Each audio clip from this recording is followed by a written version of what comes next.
कैसे नचबी कैसे गाइबी कैसे बजाइबी हे कैसे कैसे डमरू बजाइबी शिव गौरा के भोराइबी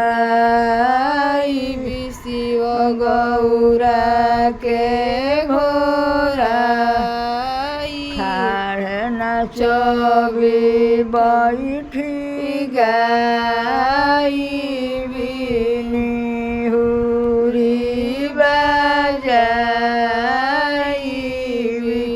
हे धीरे धीरे डमरू बजाइबी